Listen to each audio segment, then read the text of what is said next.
Hello everyone, ഞങ്ങളുടെ കുഞ്ഞു കുട്ടൂസന്മാർ ഉറങ്ങാൻ പോവുകയാണ്. പിന്നെ കുട്ടപ്പൻ പിള്ള ഇതുവഴി നീന്തി നടക്കുന്നുണ്ട്. ഇപ്പോൾ ഇതൊന്നും കാണിക്കാനായിട്ടല്ല വന്നത്, ഇപ്പോൾ വന്നിരിക്കുന്നത് ദേ ഈ ഒരു സന്തോഷം കാണിക്കാനായിട്ടാണ്.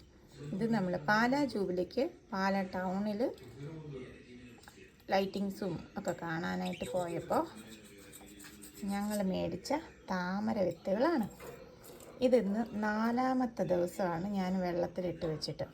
വെള്ളത്തിലിടുന്നതിന് മുന്നേ ഞാൻ ഇതിൻ്റെ 2 സൈഡ്, അതായത് ആ വിത്തിൻ്റെ കൂർത്തിരിക്കുന്ന 2 സൈഡ് നമ്മുടെ അരകല്ലിലിട്ട് നന്നായിട്ട് ഉരച്ച് ജസ്റ്റ് ആ ഔട്ടർ കവറിങ് കളറൊന്ന് മാറ്റി കൊടുത്താൽ മതിയെ, പൊട്ടിക്കൊന്നും വേണ്ട. ഞാൻ ആദ്യം വിചാരിച്ച പൊട്ടിക്കണമെന്നാണ്, ഉരയ്ക്കുന്ന ഇച്ചിരി പണിയായിരുന്നു കേട്ടോ. പക്ഷേ ജസ്റ്റ് ഒന്ന് കളർ മാറ്റിയിട്ട് ഞാൻ മടുത്തിട്ട് ഈ വെള്ളത്തിലോട്ട് അങ്ങ് ഇട്ട് കൊടുത്തതാണ്. പക്ഷേ ഭയങ്കര ഒരു സന്തോഷമാണ്. 4ാമത്തെ ദിവസം ഇന്നലെ തന്നെ ഈ വിത്ത് പൊട്ടിയായിരുന്നു. ഇന്നിപ്പോൾ 4ാമത്തെ ദിവസമായപ്പോൾ ദേ അതിൻ്റെ മുള വന്ന് 2 എണ്ണത്തിൽ.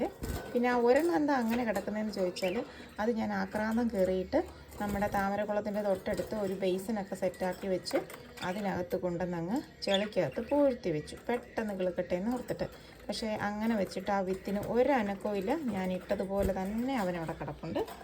ഇന്ന് പിന്നെ ഞാൻ അതിനകത്തുനിന്ന് പോയി തപ്പി പിടിച്ചെടുത്തുകൊണ്ട് വന്ന് ഈ വെള്ളത്തിലിട്ട് വെച്ചതാണ്. ഇത് ആക്ച്വലി നമ്മൾ കുട്ടപ്പൻ പിള്ളേനെ ഇട്ട് വെക്കാനായിട്ട് മേടിച്ച ഒരു പോട്ടായിരുന്നു. ഇത് 2ാമത്തെ ദിവസം തന്നെ പൊട്ടിപ്പോയി. അതുകൊണ്ട് ഞാനിങ്ങനെ വിത്തൊക്കെ മുളപ്പിക്കാമെന്ന് വിചാരിച്ച് എടുത്തു വെച്ചതാണ്. അപ്പോൾ ഞങ്ങൾ കുഞ്ഞന്മാർക്ക് തീറ്റ കൊടുക്കാൻ വന്നതാണ്. പിന്നെ ഇവിടെയൊക്കെ ഒന്ന് ക്ലീൻ ചെയ്യണം. ആകപ്പാടവന്മാർ വൃത്തികേടാക്കി ഇട്ടേക്കുവാണ്. ഇത് കണ്ടില്ലേ, ഇവിടെ നമുക്ക് തീറ്റ വെച്ച് കൊടുക്കാനായിട്ടൊരു 2 ക്യാബിൻസ് ഉണ്ട്. പക്ഷേ ചിലപ്പോൾ ഇച്ചിരി മടിയുണ്ട് അതിനകത്തുനിന്ന് പോയി തീറ്റ കഴിക്കാൻ. അതുകൊണ്ട് ഞാനിവിടെ 2 ചെറിയ പാത്രങ്ങളിലായിട്ട് വെള്ളവും തീറ്റയും വെച്ച് കൊടുക്കാം. പിന്നെ ആ കിടക്കുന്ന തുളസിയിലയാണ് കേട്ടോ, വേസ്റ്റൊന്നുമല്ല, തുളസിയിലയാണ്. ആഴ്ച ഒരിക്കൽ തുളസിയിലയും പനിക്കൂർക്കയിലയും കൊടുക്കുന്നത് നല്ലതാണ്. ആ ഷോപ്പിലെ ചേട്ടൻ പറഞ്ഞായിരുന്നു. അതുകൊണ്ട് നന്ദുവിൻ്റെ പണിയാണ് ഈ തുളസിയില കൊണ്ടുവന്ന് ഇവിടെ വെച്ച് കൊടുക്കുന്നത്. അപ്പോൾ ഇവരിനി ഉറങ്ങാൻ പോവാണ്. അപ്പോൾ ഉറക്കത്തിന് മുന്നേയായിട്ട് അവരുടെ കൂടൊക്കെ ഒന്ന് ക്ലീൻ ചെയ്ത് കുറച്ച് വെള്ളം തീറ്റയൊക്കെ ഒന്ന് വെച്ച് കൊടുക്കണം. വലിഞ്ഞ് കയറുകയാണ് കേട്ടോ മണ്ടയ്ക്കോട്ട്. ഓക്കെ, അപ്പോൾ താങ്ക് യു ഫോർ വാച്ചിങ്. ദേ കുട്ടൻപിള്ള ഇവിടെ ഉറക്കം തൂങ്ങി നിൽപ്പുണ്ട്. കുട്ടൻപിള്ളയ്ക്ക് ഇതേ ഇപ്പം അങ്ങോട്ട് തീറ്റയിട്ട് കൊടുത്തതേ ഉള്ളൂ. കുട്ടൻപിള്ള നല്ല മിടുക്കനായിട്ട് ഇവിടെ നിൽക്കുന്നു. പിന്നെ ഇവിടെ എന്താണ് ഇങ്ങനെ വെച്ചിരിക്കുന്നതെന്ന് ചോദിച്ചാൽ, ഈ കിളികൾക്ക് കുട്ടൻപിള്ള ഇവിടെ കിടക്കുന്ന ഒരു സന്തോഷമാണ് കേട്ടോ. കുട്ടൻപിള്ള പിന്നെ കിളികളുടെ ആ സൈഡിൽ നിന്ന് മാറത്തില്ല, എപ്പോഴും അവിടെ പോയി ഇങ്ങനെ നോക്കി നിൽപ്പാണ്, കിളികളെ നോക്കി നിൽപ്പാണ് കേട്ടോ. അപ്പോൾ കുട്ടൻപിള്ള എന്തായാലും തന്നെ കിടക്കുമല്ലേ, അപ്പോൾ അവനൊരു ആരെങ്കിലുമൊക്കെ അടുത്തുണ്ടെന്നൊരു ഫീൽ ഉണ്ടായിക്കോട്ടെ എന്ന് കരുതിയാണ്